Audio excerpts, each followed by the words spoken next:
Hey folks, Jeff here, and this is a bit late, but I thought I'd share how through sort of a crazy combination of luck and some good planning and a lot of coffee, I was actually able to be the very first level 70 on my WoW Classic TBC server, which is ATS. And I recorded the entire run. I thought it might be interesting to share exactly how I did it. So I'll start off by just saying that the first hour was by far the most interesting, and then the next 25 hours or so was pretty monotonous and honestly quite a grind. So yeah, for sure it was 26 hours around that, which included an almost 2 hour server shutdown on the first day, which was crazy in itself. But anyway, I knew from right at the beginning that the core of my plan was AoE farming experience in slave pens. On the Mage Discord and other places, that was the consensus for really leveling as fast as possible. Now, sort of taking a step back, my whole reason for doing this at all was, I guess that when I first got into Classic, I watched the videos of Joker's 1 to 60 grind on his Mage, and even when I played original WoW, I remember that these X packs would come out, and on the first day I'd be watching and sort of tracking the highest level players and wondering like how the heck are they leveling so quick. So I set a goal for myself when TBC came out to level 60 to 70 in one sitting. That was my goal, or at least without sleeping. So I practiced quite a bit on the beta, and I realized pretty quick that I didn't want to try this Slave Pen's AoE farming from 60 to 61, and that was because of the way the mobs resist your Blizzard and your Frost Nova at level 60. So early on, I actually polished up my ZG Croc farming, thinking that I'd grind there very quickly to level 61 before I went into Outlands, and practiced on the beta to make sure I was learning to do this the new way that the Blizzard spell was capped. But I also thought and sort of realized that I'd start off by turning in a few easy quests just to get a jump start. And so I started planning that out a couple of weeks before launch, and that planning of quests really snowballed into this mess, which is basically a full plan of 64 different quests that I would complete for almost 500,000 XP. And by the time I had that all planned out, I realized that that would get me straight to level 61, and I could head right to Outlands and Slave Pens. So I started off here in on ZG Island in STV. I was ready with everything I'd need in my bags that I would need to do to turn in all of these quests because, of course, you can only have 25 quests in your log. So I was planning on picking up a lot of quests along the way and having the items in my bag and then being able to turn them in right away. So TBC was supposed to launch right at 3 p.m. on June 1st. Our XP bars came up actually a couple minutes before 3, and we were like off and running. So I went right upstairs here and turned in the Pebble of Kajaro. That's actually for the neck that you get out of ZG, and it's got 3 upgrades that you can turn in each time. So I was able to do that 3 times in a row for 95.50 XP each. I had collected the drop items out of ZG for a few weeks before that and just kept them in my bank. So I was turning in the bindings and the shoulders to get the ZG set, and of course, I mean, you never know. You're doing this at 60, so you usually don't get the XP. But if you turn them in when you can gain XP, each one gives another 95.50 XP. So I got those done. There was a little bit of lag here because this was right when everybody was online. It had just hit, and we were all waiting to start leveling. So yeah, quite a bit of lag there. People were even saying in chat, lag, lag. So then I jumped down and did a collection of heads. This was killing, I think, 4 bosses in ZG, and you put the collection of heads together and turn that in for 14,300 XP. So I got that one done, and then I hit my engineering trinket to port to Winter Spring. So that was ZG. You can see how quick that goes. That was 7 quests for 71,600 XP. Got to Winter Spring and turned in Are We There Yeti, which is the top of a quest chain to actually get the little it's like a little mechanical Yeti trinket or something, but you could see that was, I think, 11,000 XP. Go over here and turn in this quest called Shy Rotem. You get 11,900 XP, and then he had another one, Past Endeavors, for 4,750. And then I mounted up and headed off to, this was one thing that was kind of against my better judgment. My principle here was not to do a lot of travel. don't do travel between quests, only go places like at Port or Hearth or anything. But here I did a little bit of travel for 2 more quick quests to turn in, and one wasn't worth it at all. It was only 800 XP, 850. But the other one was 9,300. So still not bad, 10,000 XP here. And then again, a little bit of travel over to Western Winterfall for a couple more quests. But again, I could have done a lot more travel. I didn't do any of the quests in Silithus that I could have done, which is a whole lot, but I didn't want to spend the time to travel over there. I wanted to focus on slave pens, and I just wanted to do just enough quests to get me past level 60. So I headed on over to Donova Snowden. It's her name, 2 kill quests, and these were, again, like the top of chains that I looked into to make sure I was getting the most XP out of these for 8,450 and 11,600. Then I headed over to the cave that runs between, I guess this is Fellwood and Winterspring. There's some rep turn-ins here. This was Winterfall activity, and then I actually had the, what was it? It was the Winterfall totem that you actually get and could have in your bag. So I accepted that quest, and then you turn it into these guys for rep, which is this guy here. Yeah, Deadwood Ritual Totem and Winterfall Ritual Totem. Each one of those is about 8,000 XP. And then here's a quest you could pick up and then turn in cloth for. So I picked up the quest and then turned it in. There's 2 of them. One was for rune cloth here. And yeah, that was, you have to get the item, 8,150, and then it's another 8,150 to turn in moon cloth. And funny thing, when I got there, there was another mage doing the exact same thing, so I wasn't as smart as I thought. But that was in Winterspring, actually 12 quests for another even 100,000 XP. And then I had my Hearth set to EPL, where I had another bunch of quests set up. So this was Houses of the Holy to turn in the Stratham Holy Water. And you get some rewards. So you can see a lot of XP for that, 14,300. This was the pieces that you'd collect. This was Crypt Stalker parts to get insignias. Over here was the Flora, Savage Flora, which you collect out of Ungoro. Get more stuff, all related to sort of the Nax quest chains.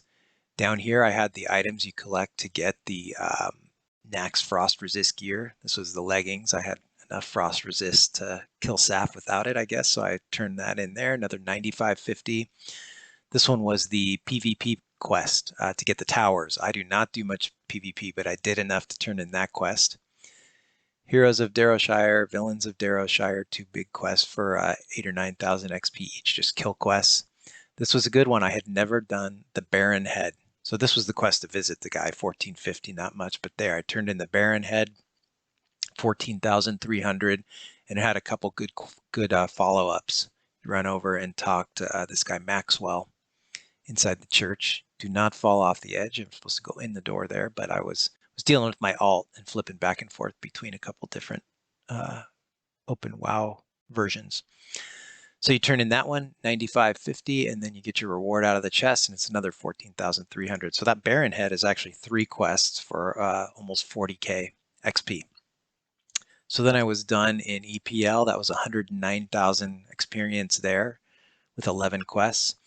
And I ported off to Darnassus to do just a couple of things. I ran up the ramp first and turned in one piddly little quest for 800 XP, but it's because it had a follow-up, or 625 it looks like. It had a follow-up down at the bank. So I ran down here to the bank to do this quest, Calm Before the Storm. Turn it into this Night Elf lady, and you get 9,450 XP. And then something interesting, so I went over to the bank. I had to clear, you can see 12 bank slots there on the right, and I had 4 sets of cloth sitting in my mailbox for me.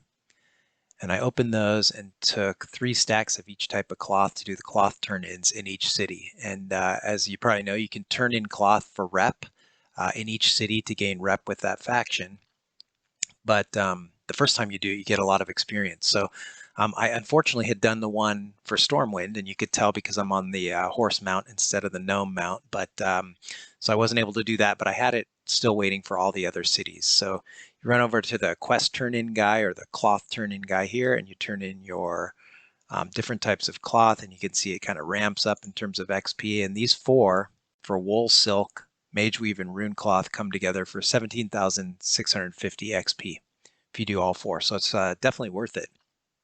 Again, a little bit of travel, probably not worth it, but I went over to turn in one more pretty good quest, Glyphed Oaken Branch here in Darnassus, 8450 XP, and then I was out of there, and I did not have port to Exodar on my bars because it's not one that you use a whole lot, but I ported off to Exodar just to do the cloth turn-ins there. And ran over to the mailbox because of course I didn't have bag space for all this, but made sure I had 12 empty slots there. Picked up the 12 pieces of cloth, and fortunately the guy was pretty close over here for the cloth turn-ins to get my Exodar rep, and turned in those wool, silk, mage weave, and then once you do that, it enables the rune cloth, which is the big one, for 9550. So I got those done. Quick port now to Ironforge. And you can see, again, I was not doing this off the top of my head. I was following my spreadsheet here. I had just done EPL, Darn, Exodar. So it was very much following a list that I had kind of practiced on the beta and everything. I wasn't just winging this. Turned in one little quest there that I thought was going to be a lot more XP. It was actually 4,400. When I had tested it, it was 11,000, but it's still okay. That was good. Ran over to the King's Room and turned in this. This was the tier 0.5 gear. So I did the bindings, which you just do 20 gold and upgrade your Magister's binding to Sorcerer's bindings, which was good, and you get XP. Turned in a little kill quest there to the king. That's something that you go do in one of the zones there. I can't remember. And then I was off to this area to turn in a little slime goes a long way. And this was, I think there's, yeah, just that one quest in the Hall of Explorers there. Little slime goes a long way. And then I headed over to do my cloth turn-ins in Ironforge. Unfortunately, there's actually two here because gnomes and dwarves are both here. So I picked up my first set of 12 and turned in the gnome version to get my Gnomergon rep and another 17,000 plus XP. And then back again to get my other 12 cloth. And I headed over through Ironforge to the dwarf turn-in guy. And again, turned in that set of quests. So at this stage, I was done with Ironforge. I was most of the way through my quest. That's 53 quests done, and you can see in, pretty quick. It was just a few minutes in, and I'm most of the way through level 60. A lot of travel here in Stormwind, but I ported into Stormwind and then headed all the way over to turn in the Ani Head, which again was a quest I hadn't done. 14,300. See, that's a good one. Fortunately, there was nobody questing or doing anything that made Boulevard not there.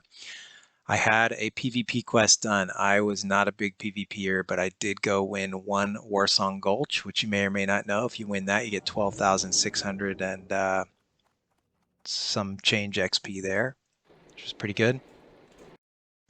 So then I was out of there, ran back out of the keep, mounted up, again, against my better judgment, went and turned in one little piddly quest over here for only 1,000 experience. Definitely not worth the time spent. But it was on the list, so I did it. The next one was the second piece of the Ani head. So I actually went to turn in the head, and I would have given everybody the buff, but nobody was there, and it had already gone out. Got my ring, which for whatever reason, I had never done it because the ring is actually not a good thing for a mage. I didn't need it, and I was glad I saved it there because, we all did those at 60. You wouldn't know that when you turn it in, you get 14,300 XP for each step in the keep, and then down here for 28,600. So From there, I went up to the bank and went to get myself organized for sort of phase 2 of all this. So I got rid of all the quest items that I had gotten from the quests I had just turned in. I got a few more quest items for a couple of quests that I was still going to turn in.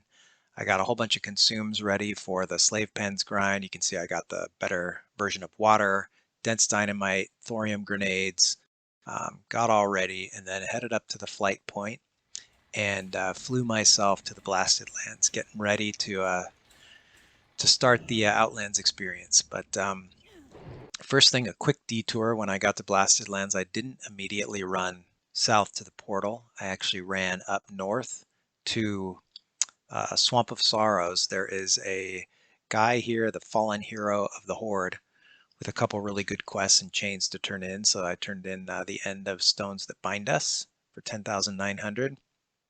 Ran over to this Tauren to turn in Heroes of Old, which has two quests in a row, 4350 for the first one, and then you turn in and get a reward. I think it's a trinket or a neck or something out of this chest.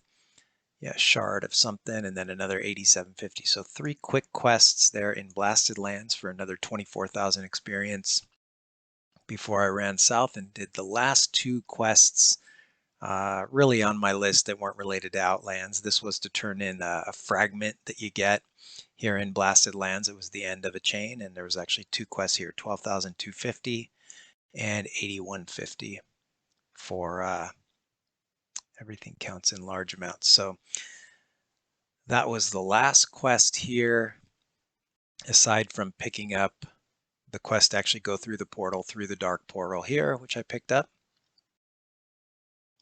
And there's actually 3 quests in a row related to that and getting yourself to honor hold for 2,400 each, which it's not bad, it adds up. Turn that in, take Arrival in Outland, turn that in, 2,400, and then flew myself over to honor hold. And that was all the quests in my list. It was 64 quests.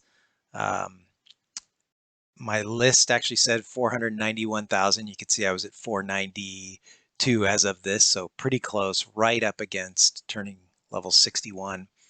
And I had planned to go straight to slave pens, but I knew I wanted to be 61, so I stopped off and checked these buzzards. I was sure there'd be mages farming these buzzards, but there was none farming here, and I had actually toyed with the idea of doing this instead of going to slave pens. And interesting story, actually, the person that got level 70, I think first in the world, way back when TBC originally came out, 2006 or whatever that was, did it by farming these buzzards.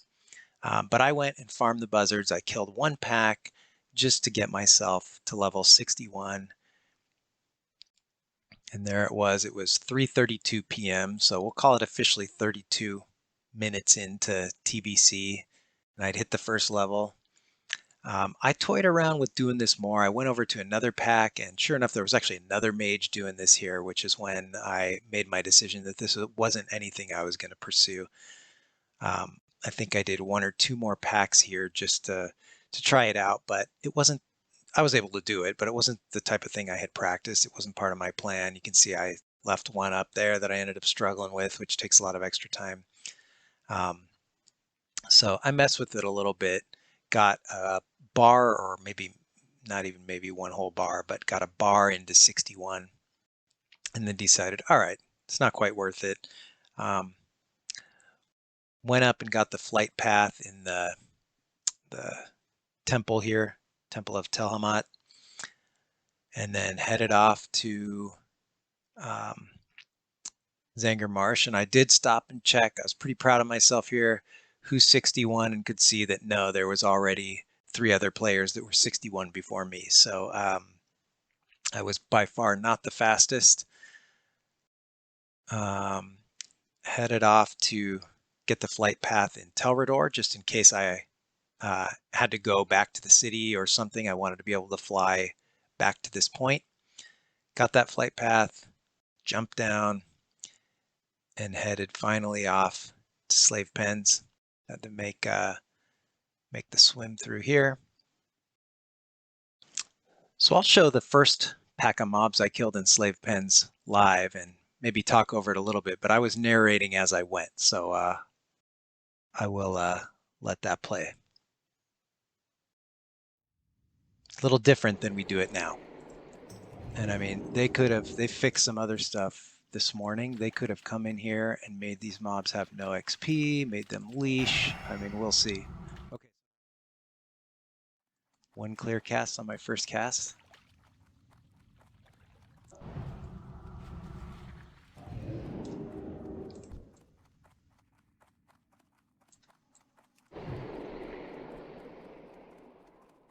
But the 2.5 test is, does it proc on like mid-blizzard ticks? Which I'm guessing the answer to that is no. So what I was talking about there is that during beta there was a bug with Clearcast where it would not proc well with Blizzard. However, there was an even smaller bug with 4 pieces of tier 2.5, the AQ set. Could pull that pack over there. Promised myself I was not going to do it while I'm 62, just for the added risk of pulling that one dude that's walking over there to the right. So I will not.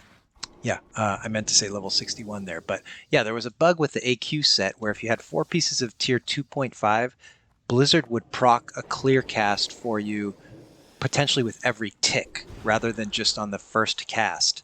So as you were casting Blizzard and it was sort of just cycling through, you'd just be dinging clear casts over and over, and it made this farm way easier. And I practiced with that bug in place, and we thought, wow, if that was going, the whole farm would be easier. Just realized I'm missing a weak aura that shows how many mobs I'm hitting that I kind of need. So I'm going to try and get that loaded. I got to find it. Yeah, but at any rate, on the day that this launched, they fixed that bug so that tier 2.5 no longer works. So you can see I was actually wearing it here and ended up switching out of it after I saw that it wasn't working there. So this is the hardest part of the whole pull there. I turned and Frost Nova, and it's basically just turning in your kite path to get past the group of mobs. Forgot to put on mage armor.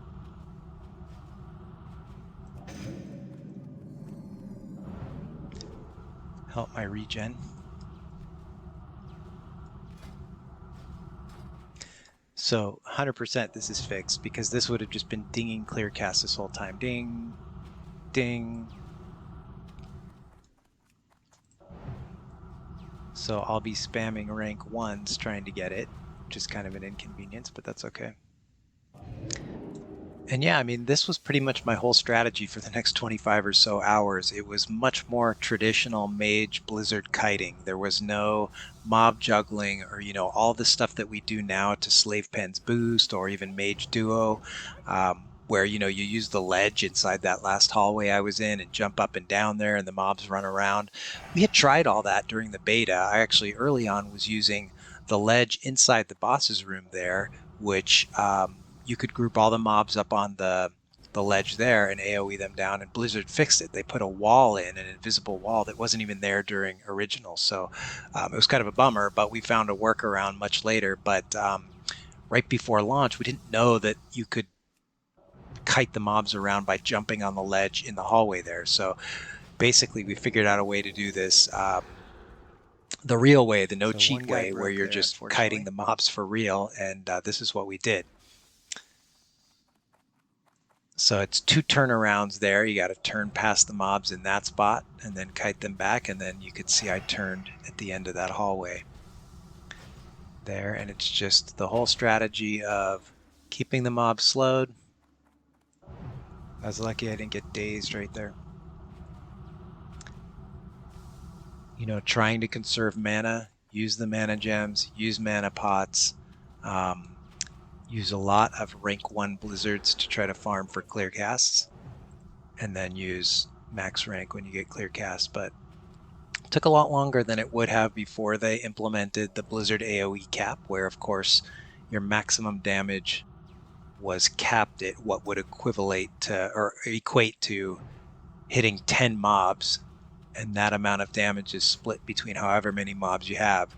So if you have 100 mobs, you're doing 1/10 the damage you normally would.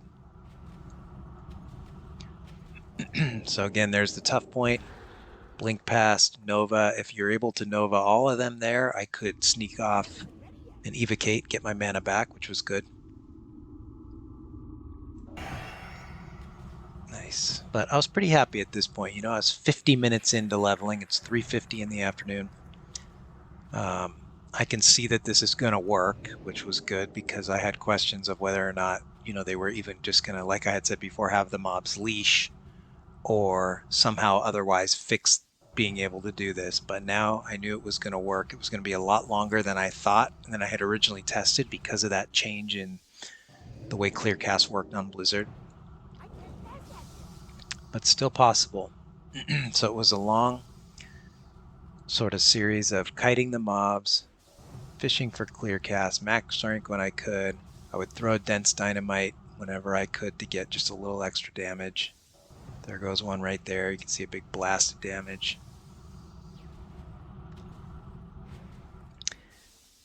And here finally, I was able to start getting my first kills and see that the XP was in line with what I expected. So, you know, you're killing elite mobs and you get a lot of 2,600, almost 2,700 XP per mob in this group. Mana low, rip. And I could see my XP bar jump up quite a bit there.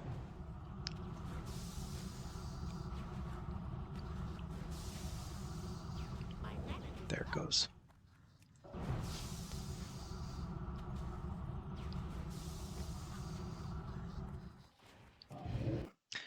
So that was pretty good. I went in to do the second pack of my sort of planned pull, which is the rest of the room, and totally botched it, and fortunately was able to survive and just ran out instead. So then I started the run over, and I did the exact same pull that I just showed the first time, and I'll just speed through it here. Not pulling a pack on the right here with grenades as I did later once I was a higher level. But I was able to get the second round of what I called the first of my two pulls done again, which was a good thing. Again, make the turn there, blizzard these down, and got to the end and got them all killed. Again, 2,700 XP per. You can see my XP bar going up pretty good. So here was the real second pull of my two-pull run that I would do in Slave Pens over and over and over. It was the rest of this room, but I divided it up. When we're boosting now, you know, we of course are doing these all together. You grab all of these mobs, it's 50, and then you go and you kill them on the ledge. But I didn't know that, and so I was doing more of a traditional kite, and I was only pulling 10 mobs here. I didn't actually end up getting the rest of this room until I was a higher level later in the day. So pull like 3 packs there. And it was 10 mobs to be able to stay right under or right at the Blizzard XP cap. So this one was a much harder pull because you got casters built in. You have casters that are casting Rain of Fire on you, the big lizard guys, and then you have the little casters that are casting Cripple, which that's a run ender. And you could see I had a weak aura pop up to tell me anytime one of these mobs was casting Cripple on me that I needed to outrange it. So if you see them start to cast, you run. And that's what that weak aura was. But because it was only 10, they went down much quicker, which was a good thing. But the most challenging point of this was this sort of squeeze that I'm getting to right here, where you had to make them kind of go around this big contraption and be able to get by them. But of course, they're going to be casting on you. So right here, I had my inventory full of free action potions. I would cast one or use one so that I wouldn't get crippled and could run past it at that point. And now basically my strategy or almost requirement here is I had to kill them before I would have to turn again. It was very hard to turn inside the boss's room, maybe at that back corner. So you can see if I did this right, I had the mobs almost dead by this point, but you know, I'm also almost out of mana. So I'm just begging for clear casts, trying to get these down before I get squeezed in here against these walls, shooting off a dense dynamite when I can for that big boost of damage. And then here was my first kill of sort of the second pack.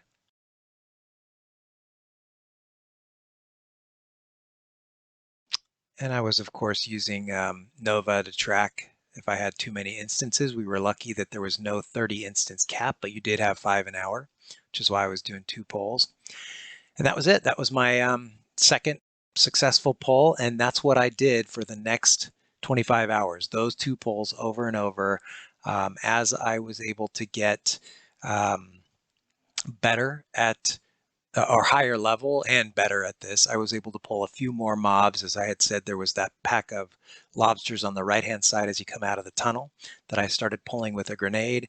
And in my pack number 2, I was actually able to pull some of the mobs more in the center of the room at the bottom of the boss's ramp and get a larger number of pulls there. But it was hard, and I was pretty conservative with that group.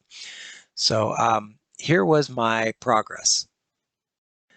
So we started off at 3 p.m. on June 1st. I was able to hit 61 at 3:32 here in Hellfire on those buzzards. Hit 62 2.5 hours later at 6:08 p.m. Hit 63 at 8:21 in the evening. That run took me 2 hours and 13 minutes. Hit 64 at 10:27 in the evening. That was a 2 hour and 6 minute level. Hit 65 at 12:41 a.m. That took me 2 hours and 14 minutes. Hit 66. I was getting tired now. It was 3:06 in the morning, 2:25, 2 hours and 25 minute run. Hit 67 at just shy of 6 a.m., 5:49. And you could say, well, what happened? I was on a really good pace to get this done much sooner than I actually did. Well, here's what happened. On the lower left, you can see server shut down at 7 a.m. And this happened across the board on all servers. Blizzard shut it down for maintenance. This stage I could see I was the first level 67. I had one warlock that was on my tail doing the same thing, farming slave pens. He was level 66, but what a bummer. Server went down. Spent the next hour and 41 minutes staring at this screen, waiting for the server to come back up. When it did, 2 hours later, I hit level 68 at 10:41 in the morning, and then hit 69 at 1:55 in the afternoon. That run took me 3 hours and 14 minutes. And, it was, the levels were taking a lot longer now. It was a couple of things. I died a lot during this. I was sloppy. It could have been so much more efficient. I died with world buffs early on, and then I was dying constantly in these and running back. But you could also see, this was my ding for level 69. You could see I was getting 1680 XP per mob. And I actually had to kill a couple more here after dinging 69. And you can see I got 1540 there. And remember when I was 61 and getting XP, I was getting like 2800 a mob. So the level difference was a big change there. But here was the final ding, level 70. I hit it at 4:58 in the evening, just shy of 5 p.m., about 26 hours after starting this the day before, playing straight through. Got it done. Felt really good. I got a lot of grats and whispers in chat. My server is awesome, by the way. You hear a lot about how toxic the WoW community is, or how good or bad is each server, or should I transfer and all of that. And, we have our share of jokers for sure, but by and large, it's a super cool community of folks. The people on our Discord were nice enough to give me my own Discord rank, and everyone was very cool and congratulatory. So, I was definitely in a hurry to hearth out of there after being in slave pens for so long. And so I hearthed out and started riding south to Shadowmoon. I was on my way down to pick up flying, of course, which I wanted to do before I logged off and finally took a nap. But I did check quick to see that, yeah, I was the only level 70, at least in Alliance, and I later confirmed I was only on Horde too. I had that one Warlock, was at 68, was on my tail, didn't come back right away after the break ended, and then we had 3 67s and then a whole bunch of 66s, which were the folks that were dungeon grinding. So I made my way down. I bought Epic Flying, bought my Epic Blue Griffin, and then I was off and I was done for the day. I had to ask myself the question, was it worth it? I mean, yeah, I came out as first level 70. I had the bragging rights or whatever, but for sure the other side of the coin is I had 0 gear upgrades out of this. I had 0 gold. I did not loot the mobs as I went through. I was trying to go as quickly as I could. So, I mean, I don't even want to think about how many thousands of gold in drops and items and just raw gold that I let rot on those mobs. rep outside of Cenarian rep. I had 0 rep like everybody else did. I had no honor hold rep or the other factions, so I had a lot of catch up to do there. Um, so, and then of course you could just say like, wow, I spent my entire TBC leveling experience in one place. Very monotonous. So, you know, do I recommend it for the fun factor or progression in the game? Like, absolutely not. This was solely a personal challenge for me. It was just getting to level 70 without a break, really, without sleeping. And the server first thing just really ended up sort of coming out of it. So, hey, if you made it all the way through this, thanks for watching. There is the story of your server first level 70 on ATS. Cheers, folks. Have a good day.